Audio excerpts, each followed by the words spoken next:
on to our other big story. The Muir football coach is placed on leave after an incident with a student believed to be carrying a weapon. Football coach Ken Howard, a former security guard, heard the reports and helped campus security guards search for the student. Once they found him, we're told that the coach scuffled with the student to restrain him. They didn't find a weapon, and the minor's name has not been released. PUSD officials we contacted for the story said they were waiting for the results from an investigation of this case so they could get clarity on the situation before they would comment. Joe Hopkins, a local publisher and the attorney for Coach Howard, is here live to tell us more. But first, Yuny Parada with El Centro de Acción Social, which was involved with the story by talking with the student's family, joins us live by phone. Thanks for joining us, Yuny. Are you there? Yes, I am. Okay. Well, what does the student say happened? Well, number one, the student, and it is also number one, what it has happened at the school is that this person's backpack was searched and there was no weapon. All of the news, nobody says anything about that. This child or this student was innocent completely. He did not have any weapons, and he was physically bruised up. Mm-hmm. You know, he was restrained to the point of leaving blood on his neck. Now, that from somebody that has done absolutely nothing. So far, the fact of we thinking that it was proper is kind of okay. Now, tell us, where did that blood come from? What was the injury that he suffered? On his neck. Did he have a cut? On his neck and in the back. Okay. Now, the back had bruising, and the front around his neck there was some blood. Now, part of what we heard happen is that there was a group of students whose bags were searched, and he was the one student who didn't want his bag searched. Why didn't he allow his bag to be searched? Number one, do you think that that's what it happened? Have you spoken to him? Well, according to police reports, we are assuming in here, and we're assuming. And we did talk to Pasadena police, and that's what they indicated. I'm sorry? We did talk to Pasadena police, and that's what they indicated. Well, the Pasadena police, to begin with, after having somebody that knowingly, and everybody saying that he did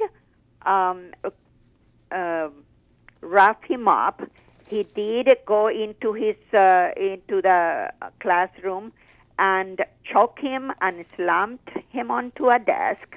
Okay. Any person that has done that, I believe the police officer should have responded differently than to say that he did everything right.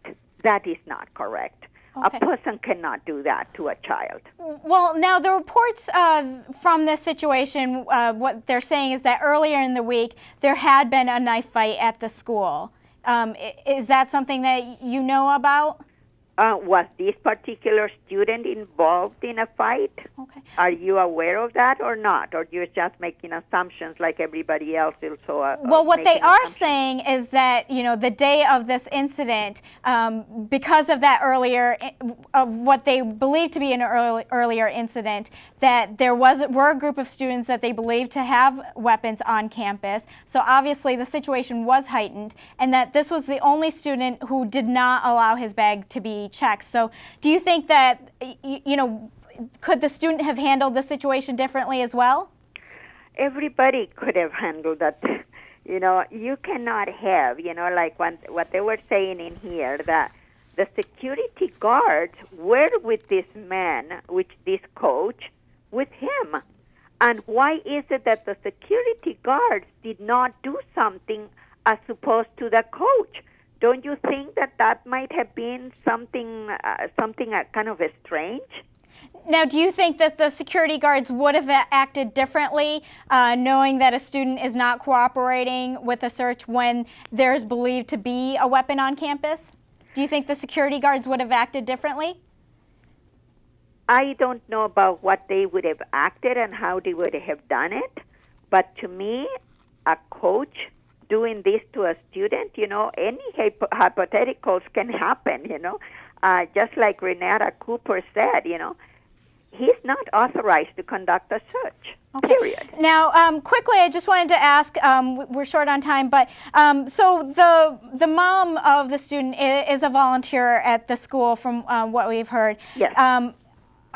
You're familiar with the family, do you see lawsuits being filed here? Who would be impacted by that? I am not in the liberty to say anything about a lawsuit, because as evident as you can see that they are very much afraid of coming out because of how the situation many times. And just look at the comments in the newspaper. All of them are like as if the student has already done something wrong, or if they are comparing it to Columbine. It is something that. Wow, it is amazing. Well, that just last nobody week, feels that how can this student, without finding anything, it is already portrayed as he has done something wrong. Well, we did contact PUSD to make a statement about this story, and they declined. As we mentioned, they have pending investigation, and they're waiting for the outcome of that. We also contacted Coach Howard for this story, and he led us to his attorney, Joe Hopkins, who joins us live in studio. So I appreciate, I believe that you're going to be holding on with us, Yuny, as well. Yes, I would like to hear what the attorney has to say. Okay. Now, Coach Joe Hopkins, you weren't at this as well, but what does Coach Howard say happened with this incident? Well, before What has I he told even you? address that, I'm still floating from what I just heard about what did and did not happen from Ms. Parada, who was not there, who has made all kinds of accusations that are absolutely false. I talked to the Pasadena Police Department this evening. They indicated there will be no criminal charges filed because there was no criminal activity. And we have Ms. Parada painting this young man as an absolute angel who was ascended upon for absolutely no reason other than his being there at the school and being searched and proven to have no weapon. The fact is, they don't know whether he had a weapon or not because he wouldn't let anybody look in his backpack. You know, the irony, I'll just make this last statement. I did talk to Pasadena Police before this show. Mm-hmm. They said that the security officials did eventually do a search of the backpack. After somebody had time to get rid of anything that was in there. There was no weapon found. Allegedly. Period. Mm-hmm. And at the same weekend, we had a young lady in Los Angeles stabbed to death at a school. Now, Ms. Parada talked about Columbine, and she's, blown this so out of control, out of proportion that it's almost hard to comment on the question you asked me, but I'll do that. Coach Howard was called by Vice Principal Park, along with others, to find the weapons that they reasonably believed was on campus in somebody's possession. This young man was one of a number of people who they attempted to search. Everybody was cooperative except him. Mm-hmm. And when you're talking about a deadly weapon and only one person says no, then it leads to a reasonable conclusion that he had some kind of guilty mind, some kind of guilty conscience. That's why he didn't want to be searched. Well, why didn't the coach maybe let the security guards handle the situation once the student has been found? Do you think they could have handled it differently? Well, there's nothing to handle differently. As I understand the story, he's asking the young people, can I look in your backpack? And they all said said yes, except this young man said, you can't look in mine, and stood and approached the coach in an attacking manner. The coach merely, the one thing she did say was that he was wrapped up. Yes, he was wrapped up in the coach's arms, not choked, not thrown down. I don't even know how anybody gets blood on anything from being thrown down unless they were thrown into something. So the situation you're describing, did the student attack Coach Howard then, are you saying? Or how did this happen? Let me put it like this. Everybody agrees that there was a scuffle. Mm-hmm. The coach asked to look in a backpack.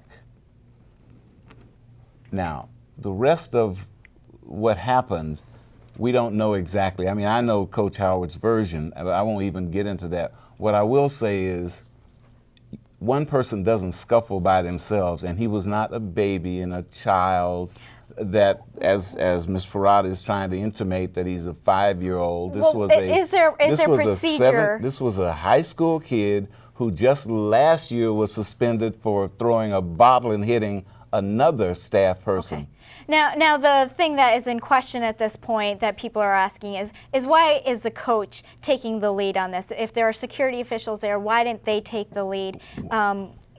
Well, what do you answer to that? The answer is exactly what I already said, that the vice principal, whose name has been kept clear, called and said he needed some help over in this classroom where there were some problems. Coach Howard has been there 17 years.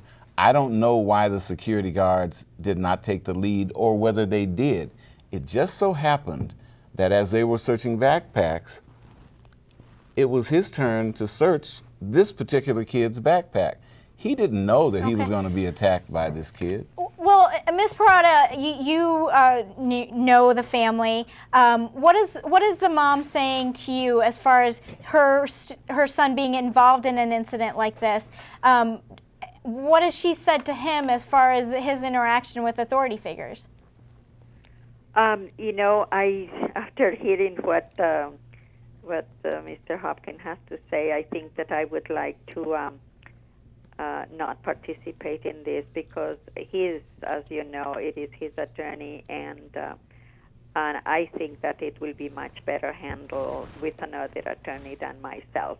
You know, Okay, well, we do thank you for joining us. And what's next? Do you know how long Coach Hopkins will be placed on leave?